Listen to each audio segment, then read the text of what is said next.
こんばんは。元週間1位、有王氏です。今回は少し趣向を変えて、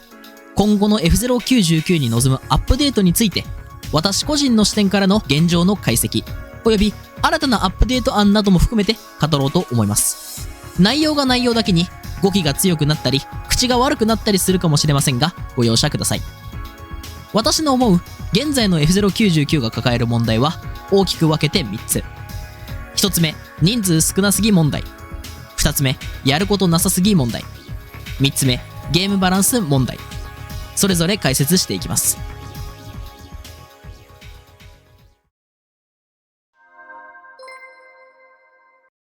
まず、人数が少なすぎる問題についてです。多くのオンラインゲームにおいて、過疎化の主な原因は新規が定着しないことでありますので、ここでは本作を初めて起動した新米パイロットの視点をイメージしながらご覧ください。本作起動後、すぐにトレーニングをプレイします。これはオプションのところからいつでも遊べるモードです。内容としては、ミュートシティ1で基本を学び、25人でミュートシティ1を走る F025、ビッグブルーを50人で走る F050、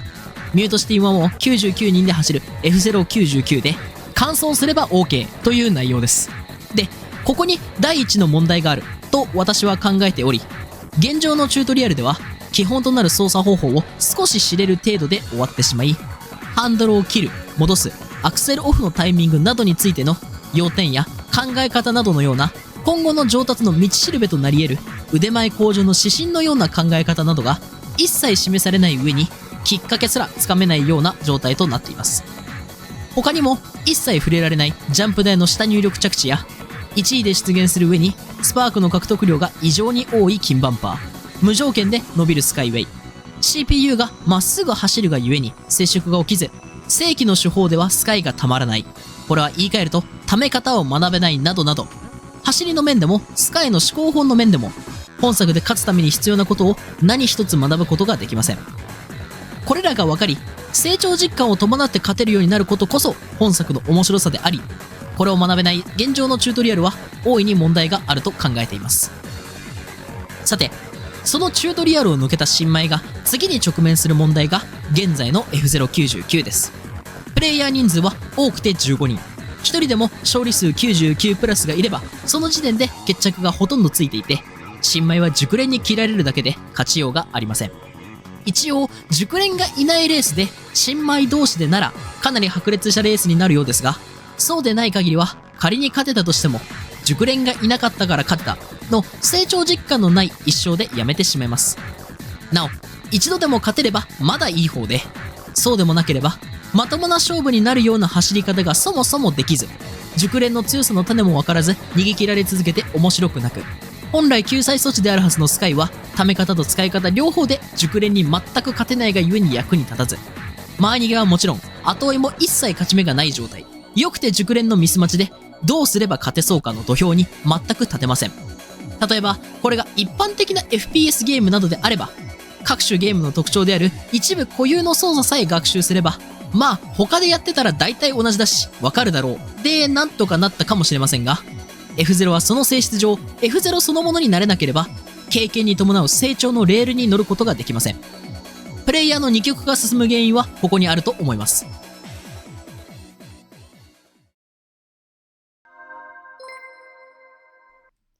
次にそれらを乗り越え熟練の領域まで達したパイロットの視点をお話しします。熟練から見た現在の F099 およびグランプリは、少人数ゆえにスカイでの逆転を考慮した駆け引きは一切存在せず、無感情に前逃げの走りを再生産し相手を切り続けるか、人数問わず確実にスカイを貯めてくる S50 が勝つかの2つだけです。比喩表現抜きにこの2つだけです。バトロワ系ゲームの魅力であるはずの、プレイするたびに状況が毎回違うので先が読めず面白いという要素が完全に存在しません。走り慣れない新コースが来れば慣れに伴う腕前の差が縮まり、勝負が読めず面白くなるかもしれませんが、新モードやコースの追加はおろか、バランス調整などのアップデートですらも半年以上一切なく、ミラーサイレンス2のグリッチショートカットは実装からかなり初期に発見されたにもかかわらず未だに修正されておらず、スキン集めははるか昔に終わっており、同条件を繰り返すだけの BSF0 のマシンのスキンを集めているかどうかだけ。端的に言って本当にやることがないです。さらにそこからバージョン 1.6.0 で行われたバランス調整により環境は激変。これに伴うゲームバランス問題により熟練も消滅しました。あえて名前は出しませんが、最盛期は99人を超えて参加者が集まっていた最上位陣の配信部屋は今や参加者が50人を割り込むまでになりました。目に見えて人数が減ったのは 1.6.0 からなので、大いに問題のあるバランス調整であったということができるでしょう。次章ではこのゲームバランスについて解析します。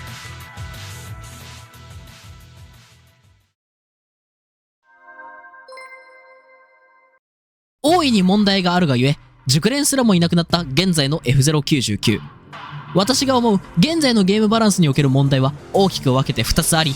1つ目がバージョン 1.6.0 で行われた強化によって発生したスカイ雑に強すぎ問題と、グース強すぎ問題とも言い換えられるマシンバランス終わってる問題の2つです。順番に説明します。バージョン 1.6.0 でスカイウェイは爆発的な強化を受けました。内容としてはスカイ発動時に必要なスパークの量が減少し発動しやすくなり、最短降下時間が4秒から5秒に延長された上、飛行中の速度とダッシュプレート加速が強化され、トータル的に見て強すぎる状態となりました。おそらく制作側としては逃げ切り量産を止めるべく逃げ切れないようなバランスにしたかったのだと思います。しかしそのために溜まりやすくしたのは間違った調整であったと言わざるを得ません。そもそもスカイ発動にはマシン同士の接触が必要で、それゆえ最上位陣ではたまらずある程度の順位が必要でした。さらに周囲との距離に伴う降下時間の延長を考慮してもどこからでも追いつけるわけではなく、スパークを集めるために回を走ることは周囲のリードを許すことでもあり、射群に弾かれることに伴う消耗や事故なども考慮すると一概に最強ではなく、特に混戦ではここからスカイはたまるか、このまま逃げ切れるかなどなどの駆け引きや選択肢が自然と生まれる良いシステムでした。またその性質上人数がいればいるほど進化を発揮するシステムであり、99人という大人数で競う F099 というゲームの根本と非常に相性の良いシステムでした。故に容易に逃げ切られるようであったなら、その原因は人数の減少であり、それゆえ解決手段は人数が増える施策を取ることであったはずでした。実際バージョン 1.6.0 よりも前のバージョンの頃の開幕部屋や配信部屋はこのゲームのあるべき姿をしており、駆け引き次第では勝負は読めず面白かったです。マシンバランスには問題大ありでしたけどね。ですがバージョン 1.6.0 によりそのバランスは崩壊。人数が少ない部屋でもスタートを少し遅らせ、数合わせのボットの背中に陣取ることで人数に関係なく逃げ切りに離される前にスカイが問題なく溜まってしまいます。これは溜めることによる摩耗や事故リスクもなく、単純に爆発的に加速できてしまうということでもあり、発動後は有り余る体力を使えば前逃げを振り切れるということでもあります。最短降下時間は4秒から5秒に1秒だけ伸びたものの、そもそも熟練は最短4秒だけで終わるようなスカイの使い方は絶対にせず、降下時間終了間際に延長地点に持っていけるような使い方をします。故に実質的な延長時間は1秒どころではなく、使用中の速度強化とダッシュプレート加速の強化も相まって、今や正しく貯めることができればほぼ確実に周囲を捉えることができる性能になっています。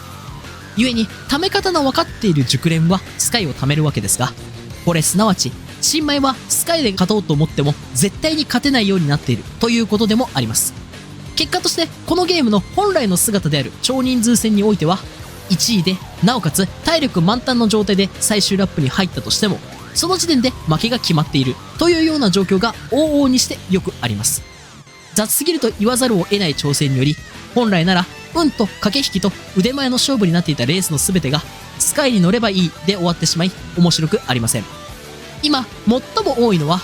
加速性能の関係でスカイを貯めようとするよりも逃げた方がロスが少ないがゆえに、前逃げをするファルコンとフォックスがしのぎを削る激戦を繰り広げているところを、加速の鈍さゆえにロスが少なくスカイを貯めやすいグーススティングレがスカイでまくって終了というパターンです。本作は本質的にレースゲームであり、腕前を競い合い駆け引きを楽しみたいのであって、スパークゲージを管理するゲームをしたいのではありません。繰り返しますが、これらの問題は根本的に人数がいないことが原因です。バージョン 1.6.0 で消滅した熟練は逆に言えばここが改善されれば戻ってくる可能性があるので、調整の価値は大いにあると思います。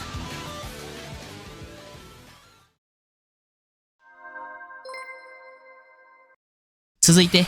マシンバランス終わってる問題についてです。ここの説明のため、各マシンの調整内容を軽くまとめました。全体での調整は、バージョン 1.3.0 で、無限カラーターボ削除と、接触とガードビーム接触でのダメージが軽くなり、バージョン 1.6.0 にて、KO 時の体力上昇量に調整があり、KO を取れば取るほど上昇量が減少していき、最大2倍は据え置きですが、7KO から 12KO が必要になるように調整がされました。各マシンの調整内容は以下の通りです。初期からプレイしている身からの各マシンの所感としては、ブルーファルコンはバージョン 1.3.0 のブーストとダッシュプレート強化がちょうどいい塩梅でした。それ以前のファルコンは本当にいいところがなかったので、強すぎることも弱すぎることもなくちょうど良かったです。しかし本質的に弱マシンなので、他マシンの性能調整の影響をもろに受けるマシンでもあります。現在は同格以上のフォックスには勝てず、後追いには当然勝てずでゴミです。人権はありません。ゴールデンフォックスについては 1.3.0 のカラーターボ削除は正しかったと思います。弱体化とともに使用人数は減少し、それまでと違いほぼ無条件で勝てるなんてことはなく、今は当初からの最強フォックス使いのみが使い続けているという感じです。根本的に前逃げが強いコンセプトのマシンなので、人数が少ない環境で強いのは自然ですし、そこですら勝てない性能に調整するのはナンセンスだと思います。その点で考えると、他と比較してナーフしかされておらず、現状のグースが許されるならフォックスは強化していいと思います。使ってみると、波の使い手では熟練のパイロットに勝てず、熟練だとしてもスカイを振り切れず、もはや一部の妖怪専用機と化しています。混戦はさらに悲惨で、最下位のブーストの速度やスカイの溜まりにくさゆえに、ごくごく一部の使い手以外全く勝負できない状態なので強化が必要です。ファイアスティングレイは元より熟練にしか扱えなかったマシンだったのが、じわじわと強化されたことにより使用者数が増加。現在はマシンスペックそのものには問題がありません。スカイさえ調整されれば問題ないでしょう。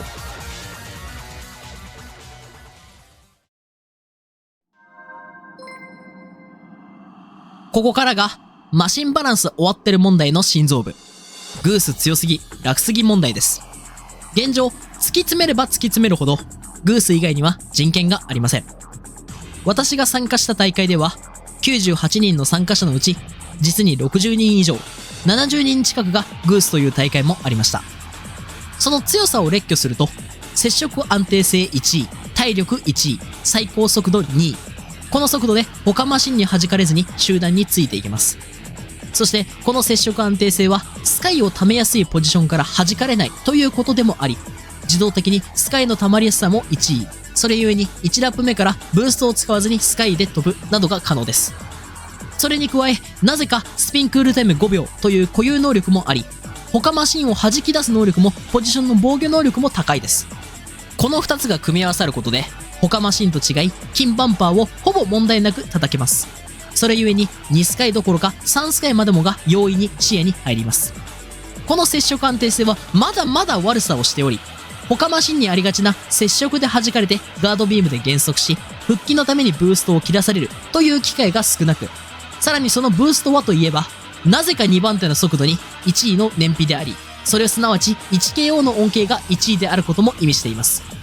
スカイでの体力節約と組み合わせることで、スカイを溜めやすい位置や、より上位が狙える位置に陣取るなどのポジション調整のためにブーストが使えます。また、隠しパラメーターの打力も2位であり、スパークプレートやダッシュプレートの恩恵も大きいです。なお、この打力はブロックによる加速の維持にも影響しており、クールタイムの短いスピンと組み合わせることで、特に混戦時には平気で1から2ブースト分加速します。これらの固有性能にスカイ強化が組み合わさったことで、誇張なしに最強のマシンです。これほどの強みを持っていながら、弱点らしい弱点と言えるのは、2位と大差のない3番手の加速と、そもそもブーストを使わずスカイを使うことから大きく問題にならない4位の回復力と、最大量のアクセルオフ時の減速力だけです。その減速ですら、仮にコーナーで 0.1 秒単位で差が開こうとも、多すぎる強さの関係で終始は結局プラスで終わります。本当にお前は何を持ってないのとブチ切れざるを得ない性能です。やり込めばやり込むほどグースより強いマシンは存在せず、他マシンには人権がありません。故にグース以外を使う人は駆け引きや腕前ではなくマシンに負けたと感じることも多く、他者の勝利を祝福できず気分が悪いだけです。早急に調整が必要だと思います。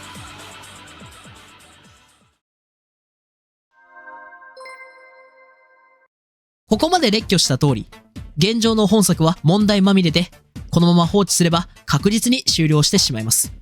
そこでここからは各種問題を解決し、再び活気あふれるゲームにするための調整案を考えましたので語らせていただきます。まずはじめにチュートリアルについてですが、これは内容の大幅増加を含めた大規模改修が必要です。具体案としてはキャリアモードを新規に実装するなどです。ファルコン伝説やクライマックスのゼロテスト、および他のゲームで言うとグランツーリスモシリーズのライセンスモードのようなもので、一人前の F0 パイロットとなることを目標にしたトレーニングのためのストーリーモードのようなものです。各コースの一部を切り取り、要素に分けて練習できるようにし、項目ごとの成長の指針を示すことで、完了時に操作に困ることなく普通に完走できるようなレベルまで到達することを目的とするモードで、これを現在の Tips やトレーニングのような隠れた場所にセットするのではなく、完了するまでは光って目立つようにするなど、ホーム画面に目立つ形で設置することも必要でしょう。内容はハンドル、アクセル操作、ハンドル戻しのタイミング、まっすぐを捉える、重心移動、スピンの切り方、各マシンの強み、勝ち方など、私の基礎編で述べているような内容にするほか、説明のためのテキストも重要でしょう。アニメ版ファルコン伝説のようにキャラクターのセリフ、口調などもあれば、より F0 の世界観を楽しめるに違いありません。キャリアモードの最後には少し強く調整したスターライバル4人とのミニグランプリで戦い、その中での優勝を目指すなども面白いかもしれません。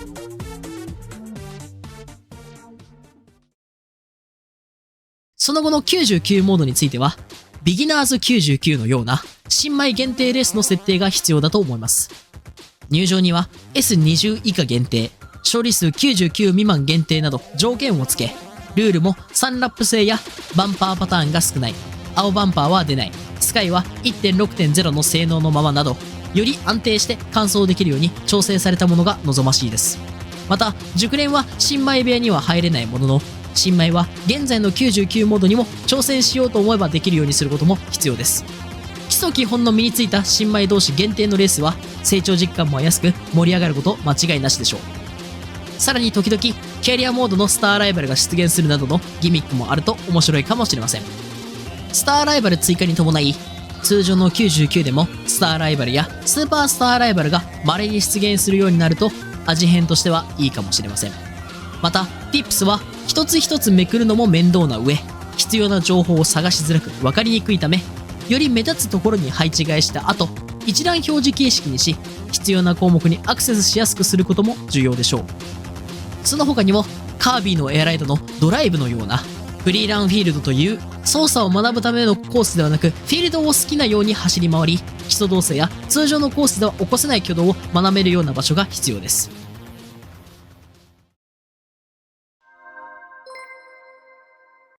次にやることなさすぎ問題ですが、これは端的にコースの追加が必要です。例えば F04 ゲームボーイアドバンスのコースやまだ追加されていない BSF0 のメタルフォートなどなどです。さすがに半年以上待っているのでリーグの追加は必須で、その他にシークレットコースとして、例えば首位がチェッカーを受けるごとに地雷が復活する4ゲームボーイアドバンスのランドマインサーキットなどシークレットコースの追加も必要です。他にも F0 愛のある人はシークレットコースの BGM が大好きな人も多いので、追加は大変かもしれませんが、もしコースが追加されるなら新シークレットコース専用曲や現状サンドオーシャンが使い回しのサンドストームに新曲を追加したり、あるいは他作品の BGM に切り替えが可能な BGM パックなどもあれば、本作が初の F0 という人にも曲の良さが伝わるかもしれません。他にも、もし4ゲームボーイアドバンスのコースが追加されるのであれば、そこを舞台にした新イベントを行い、それに伴い新マシンの追加も候補です。まずはイベント期間限定で実装し、問題がなければ向上化する手もあります。その他にもサイレンス2のバグ修正やスキンやバッジの追加も必要です。その新たな報酬の獲得方法について、任意で開始可能なエリートマッチの追加を考えました。これは開始地点から10戦の間の戦績でバッジが獲得可能というモードで、25位以上を取り続けるとバッジのサイズが成長していき、10戦連続の最低順位でバッジの色が変化します。1位を10回連続で取った場合が一番大きく輝くバッジがもらえるというモードで、25位以下になった場合はそこで挑戦終了、その時点でのバッジを獲得するというモードです。少人数だったら簡単かもしれませんが、人数さえいれば正しく機能します。パイロットカードにはこれまで獲得したバッジの中で最高位のものだけが使用可能で、週あるいは月単位で記録を行い、獲得記録を見られるようにし、成長変化を自分で確かめられるようにするというのも必要で、このバッジはビギナーズ99および通常の99で違うものを準備する必要があります。その他に熟練向けコンテンツとして F0 マスターズチャレンジというものを考えました。これはグランプリとワールドツアーの要素を組み合わせたもので、1回のグランプリの得点で競うモードです。参加者が99人の場合は得点倍率2倍で、98人以下はワールドツアーの得点倍率と同じ方法で計算を行い、この獲得得点での週間ランキングバッジおよびフレームなどを追加するというものです。総合1位にはいかにも強そうなマスター・オブ・ F0 といった感じのフレームがあると良いでしょう。他にも現状100位以上なら獲得可能で、順位に関わらず共通のものとなっている週間ランキングバッジについて、回数を重ねるごとに豪華になっていく週間なんとかいバッジや部門別週間ランキングバッジおよびフレームなどもあると嬉しいところです。また週間ランキングといえば、計算終了後得点の記録が見れなくなるので、過去の週間1位の得点記録などもあると良いかもしれません。その他既存の獲得方法のものでも実績の追加が必要です。そもそも実績とは成し遂げたことをゲーム側が祝福するものであるため、多すぎて困ることはありません。追加候補としては25勝、50勝、75勝、99プラス勝のバッジを追加するというものや、キャリアモードの卒業記念バッジ、ビギナーズ99の卒業記念バッジ、ハードコースの完走数および勝利数に準じた新たなバッジなどなどです。既存の実績についても要求数を増やして新たな実績を設定するのも候補で、その場合動くバッジや背景などが欲しいところです。報酬の獲得方法について触れると、現状パイロットカードの背景やバッジ、スタンプなどの報酬の獲得方法が1週間に1個獲得できるかどうかというラッキーカードに集まりすぎているため、新たな報酬の獲得方法が欲しいところです。そこでチケットポイントとは別に新規に F0 クレジットというものを考えました。レースを終えるごとに少量ずつ獲得可能で、各種ラッキーカードのアイテムを交換可能にするものです。現状の獲得方法であれば非常に時間がかかるものであるため、交換レートは悪くても良いでしょう。アイテムが全て交換し終わった場合、グランプリチケットに交換可能にすれば熟練にも恩恵があります。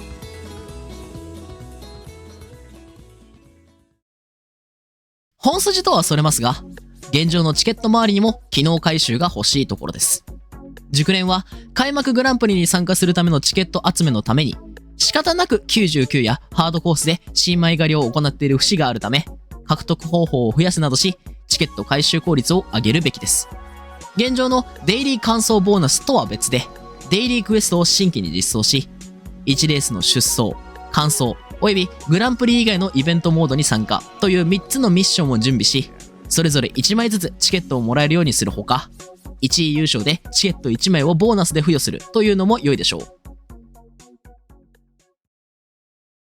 その他機能追加として、プレイヤーのランク分布の公開やマッチ待機画面にて同一レース参加者のランク分布を表示するほか、 S50 をめどに上昇とともに獲得量を渋くするなどし、カンスト勢が多数いるという状況を変えるためにプレイヤーランクの上限解放を行うことも候補です。イメージとしてはバージョン 1.4.0 以前は S26 止まりのパイロットが多かったなど、腕前が正しくランクの数字として現れていたので、その状態に戻す感じです。その他にもライバル4人とは別で、直近そのコースを走った時のレコードが最も速い人をスペシャルスターライバルとして全体に対し表示、その人の動きを見れるようにし、対象に勝利した際は多めにランクポイントを獲得し、選ばれた場合は1位優勝で対大量にランクポイントを獲得できるようにするなども候補でしょう。加えてプライベートマッチも機能回収を行い、走りたいコースを選べるようにするコースセレクトの追加や、コースの並びを選べるエディットグランプリの追加なども面白そうです。プライベートマッチは現状大会などに使用されるモードでもあるので、設定の幅がもう少し欲しいところです。例えば青バンパーのオンオフの設定や、個人戦ではなくチーム戦向けの設定としてチームメンバー同士の接触のダメージ計算を行わないようにするカスタムルールなどなどです。またタイムアタックモードではゴーストの共有やスタッフゴーストの追加が欲しいところですし、その他にも各モードで使えるリプレイ機能やレース中および観戦モードでの動機の強化も欲しいところです。これらのアップデートが以前テトリス99と行ったようなコラボイベントと同時だとなお良いことでしょう。一旦はここまでに追加し、人数がもし戻ればその時は新たなイベントを開催すればさらに盛り上がります。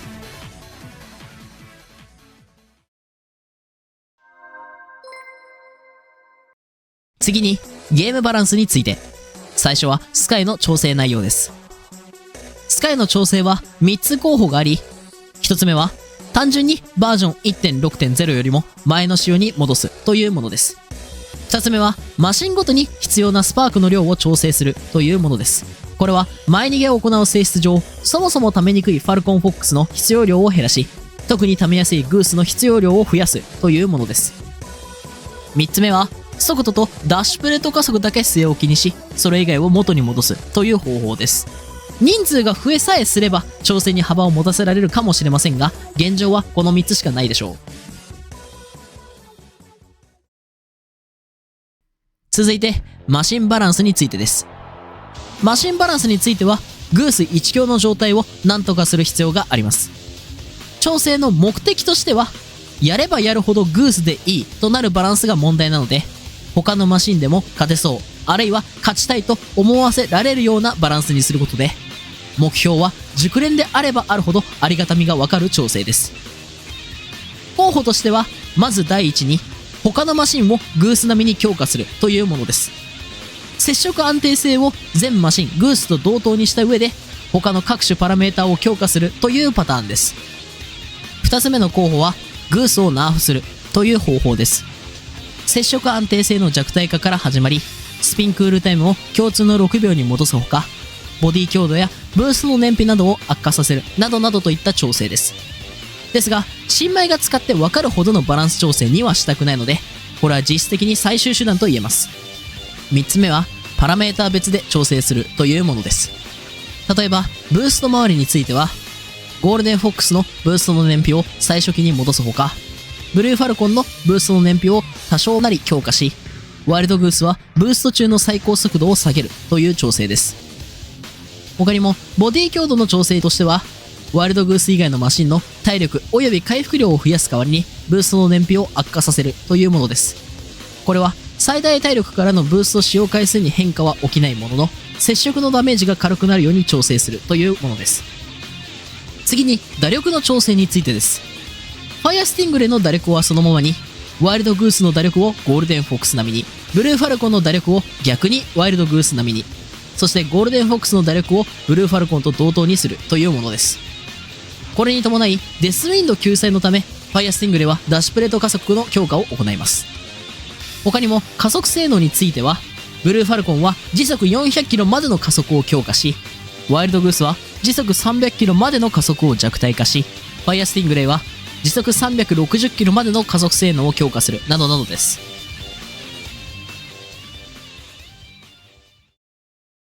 その他の調整についてですが、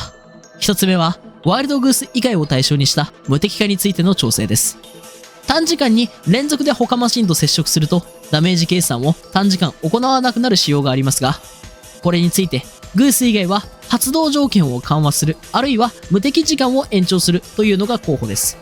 特にブルーファルコンやゴールデンフォックスは接触安定性が強化されたことにより大きく弾き出されなくなったがゆえ、逆に連続ヒットにより被弾が増えたので、そのための調整です。これを接触安定性強化とともに行えばなお良いでしょう。次にバンパー周りについてです。現状青バンパーは多すぎてどうあっても無理なことが多いので、今の性能のままであれば、台数上限の設定があったバージョン 1.4.0 以前の仕様に戻すか、さもなくば完全に削除するというのが候補です。一方で、無敵という性能をなくし、破壊可能にすることも候補であり、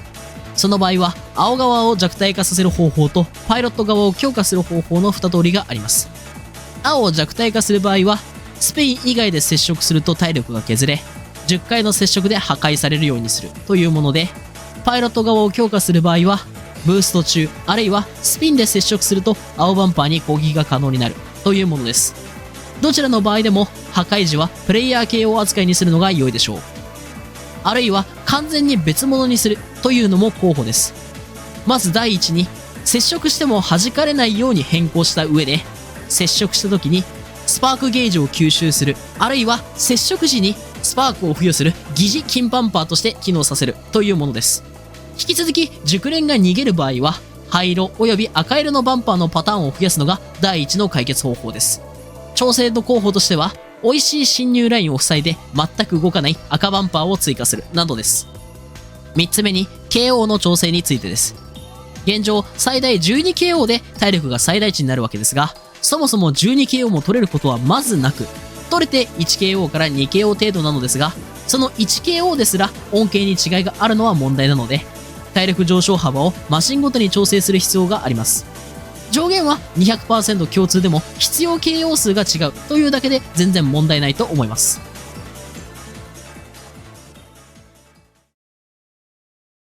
この動画を投稿する日に 1.7.0 のアップデートが来たため、実装初日の所感についても触れていきます。まず 1.7.0 のいいところとして、シークレットやサウンドテストの追加、サイレンス2のバグ修正、ラッキーカードのテコ入れ、エリートマッチの実装など、ところどころ欲しかった要素が追加されたのは非常にありがたいアップデートだったと思います。一方で、最も調整が必要だったゲームバランス問題が完全にノータッチだったのは、この上なく残念です。実装初日で人数が増えているものの、そのほとんどが出戻り勢であり、新規向けの調整などは一切なく、1.6.0 のゲームバランスのままアップデで人数が増えた結果、バランスの悪さがより目立っています。過疎部屋向けの調整だった 1.6.0 のスカイのまま大人数部屋になっているため、なおのことスカイが強く、むしろボットの背中で食べる必要性がなくなり、より前方で溜まる分、1.6.0 の頃よりもなおタッチが悪いです。そのスカイバランスのまま上の陣を取り続けることに価値を与えた結果、今後さらにグースが増えると思われます。出戻り勢が離れた原因であるゲームバランスに調整が入らない限り、アップデで復帰した人は新シークレットコースを軽く触れるだけで再びやめてしまう可能性が極めて高く、アップデートの効果も一過性のもので終わってしまいます。12月15日から焼き直しのフローズンワールドツアーが来ますが、大きな調整もなく去年のままやり直すのであれば、この前まで7コースでミニワールドツアーをやっていたため、アップデで追加されたイベントというスペシャリティはあまり感じられません。結論として、ゲームバランスの調整が最も優先的になされなければなりません。次回はここを最優先にお願いします。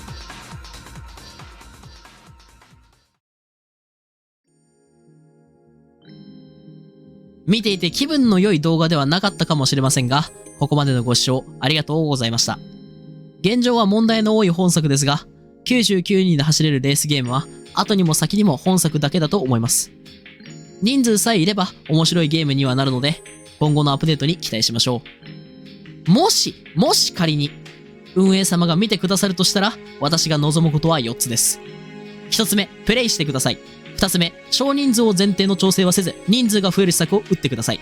3つ目、本作の配信や大会を見てください。1.6.0 は本当にありえない調整でした。4つ目、新規を増やす施策を第一に、環境を見て適宜継続的なアップデートをお願いします。人数さえ増えれば、本作は F0 シリーズの面白さとバトロワ的面白さを兼ね備えた傑作ですし、今後も F0 シリーズが愛され続けるために、入り口の広い本作は非常に大切で意味のある作品です。ですが、それはパイロットたちだけで成し得るものではありません。運営とパイロットたちが共に進んでいく必要があります。アップデートさえ行われれば、あとはゲームを盛り上げるのはパイロットたちの熱量。この点に関しては F0 シリーズはまず問題ありません。ぜひアップデートをお願いします。これにて今回の動画は以上です。ご視聴ありがとうございました。